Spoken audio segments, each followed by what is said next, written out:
Class 8 students, good morning once again. Again we are going to discuss in this video chapter 16, Our Constitution of Social Science book of Standard 8 by DAV CMC. In one video, you must remember we have discussed about the Preamble of India. According to Preamble of India, India is not a country but it's a state.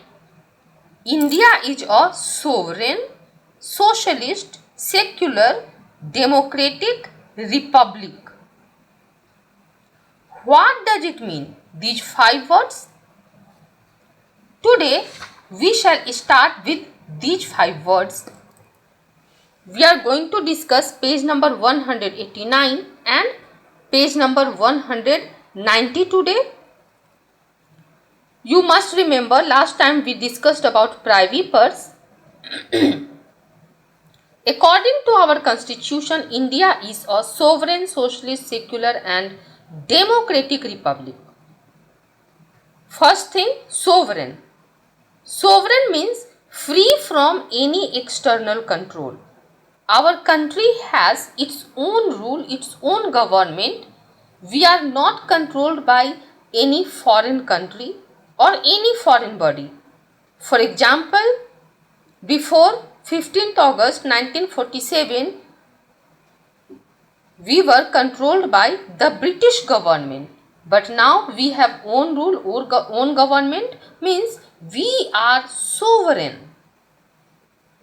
The second word is socialist.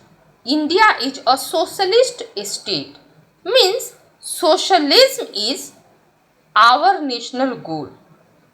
We are against any kind of exploitation of our citizen, and in all cases our main aim is to establish economic justice. Thus, India is a socialist state. Our main goal is socialism. One of the national goal is socialism. Then come to the third point about it, secular. India is a secular state. Secular state means in our country we have no national religion. According to our constitution, all the religions are equal and each and every citizen of India is free to follow any religion, practice and prophesy any religion. We have no national religion. All the religions are equal in our constitution. Secularism means this. We are having India as a secular state.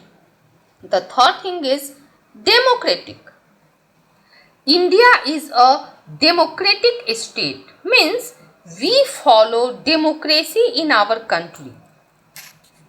It simply means that our government is elected by the people, by the citizen of the country. We don't have any dictator or any monarch as the ruler. Our ruler is elected by the people. So, we have a democratic state. And the fifth point is republic. India is a republic, means the head of the state is elected by the people. The head of our state is the president, Rashtrapati, and our president or Rashtrapati is elected by the representatives of the people. The head of our state is an elected person, so we are a republic. For example, you must have heard about Prince of England as a head of the state. He is not an elected head, so England is not a republic. Now turn over to page number 190.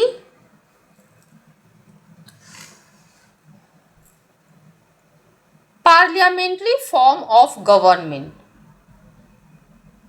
Parliamentary form of government means We have a parliament through which we are ruled over. We have adopted this feature of parliament from the British pattern, from the British constitution. We have parliament in the center also, with two houses, Lok Sabha and Rajya Sabha.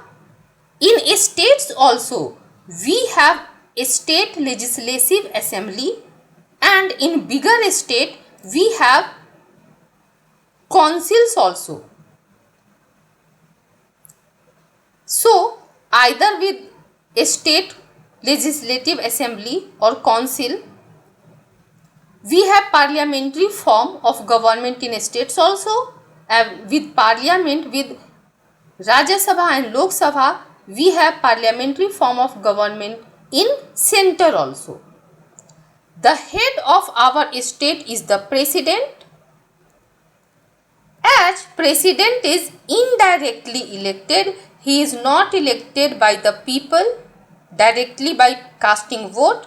He is elected by the elected representatives of the people. So, it is said that the president is not the real head of the country. The president enjoys many powers, but in practice all these powers vest in the prime minister of the country. The real power rests with the prime minister, not with the president, because the prime minister is directly elected by the people by casting vote. So, in this way, what do we see? We have a parliamentary form of government.